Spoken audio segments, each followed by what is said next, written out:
Hey, this is my yard, May 27th, 2022. It's my smoke bush tree and my variegated red twig dogwoods.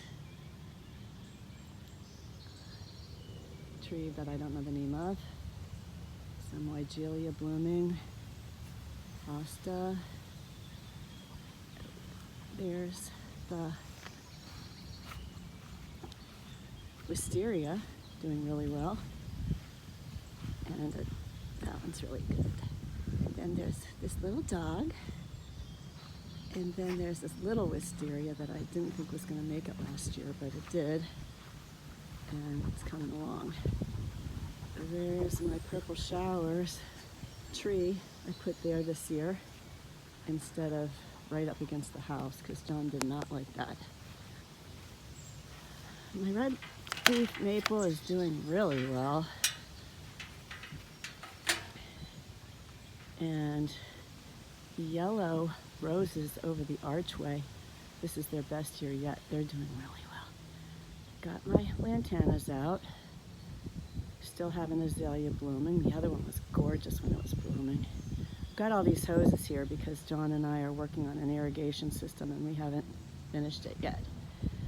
So there's the last remnant. There's a nice blooming azalea, but behind it is that big bush that I cut like 12 inches off the top of it. Still has a couple of flowers. It's a flowering quince. Gets really tall and I cut it. There's another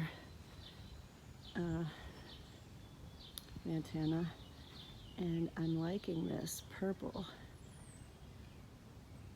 rhododendron grouping I have here. Just planted last year.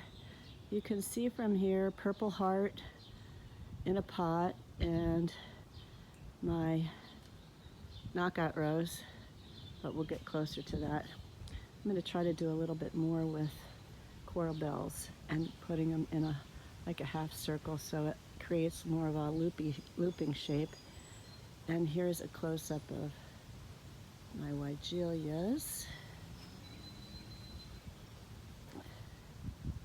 And a little spinner, metal spinner thing that has a light in it that Bonnie gave me a couple of years ago. Try not to move too fast. Now I've got the cute little metal cactus here. We bought that last year. And I've got a hibiscus in a pot here. I just brought them out last week since we were traveling. I have some phlox that's going to be coming up back there in back of that little purple, I can't remember what it's called, lungwort or I forget what. Oh, this is a cute little thing that we got this year in Arizona. Dianthus blooming. Some of these crazy things that get yellow flowers my sister gave me, and after they bloom, I will chop them small. First, lantana that I've been able to winter over for a long time, right there. I've been killing them in the winter lately. Oh, that's a roadrunner that we got in Arizona, and some nice, pretty blue salvia. Lots of lilies are going to be coming up. Lots of lilies coming this year. The crepe myrtle looks good. And then this crazy lilac tree was in full bloom this spring. It looked beautiful. I'm happy with my roses this year. Maybe it's because of the mushroom soil, I'm not sure, but they're all looking really good. Some more salvia. I have no annuals planted, so there's an empty pot, and there's another metal sculpture from Arizona. You can see it, and behind it is that soft purpley something that was an impulse purchase last year. I don't know what it's called. And then that rose is Ainsley's. She didn't have anywhere to put it, so I'm kind of holding it there for her, the pink one. And then this is the best of my yellow rose years yet. It was looking kind of scraggly a couple years ago, so I've been babying it, and I had a bush in front of it, and I got rid of that. So, oh, there's my cute little evergreen, and then that tree in the pot in the background is something that John harvested from somewhere and's been babying, and that's kind of a totally weird shaped lantana variegated leaf. It's lost like so many branches, it's not even funny. And behind it is another flowering quince.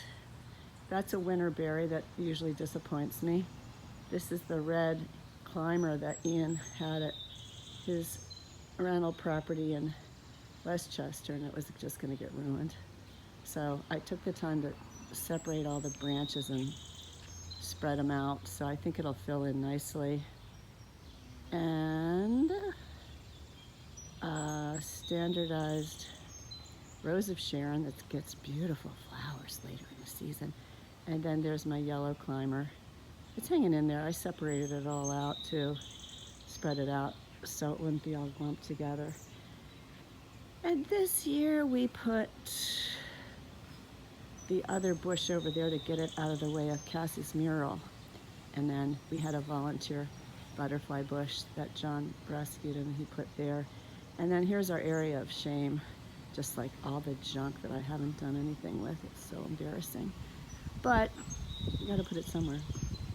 And I put the bougainvillea here this year. I don't know if I'm gonna like it here, but I wasn't getting any volunteers to stump it up to the, usually I have it stumped up to the, against the fence. But I don't know why. We just left it here and that's where it is. Little purple showers that I wintered over.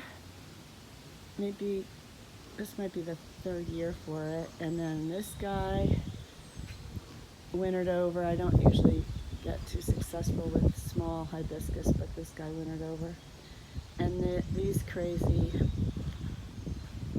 banana plants or whatever they are, this is their third year, so they'll probably completely explode out of those pots, cracking the pots. They'll get gigantic this year. Usually they're kind of dormant until right about now. Another kind of shameful area of junk, and then a mandevilla that wintered over a lot better than I thought it would. So we're kind of in the process of putting, I want to do some type of irrigation for my pots, so I'm not watering them every single day. And then my heath doesn't look too bad. Or heather, I forget which it is. I wanted to have a little evergreen section against the, you know, right there where I have it. And that's it. May 27th, 2022. Oh wait, I'll just give you an overview of the pool. The pool, and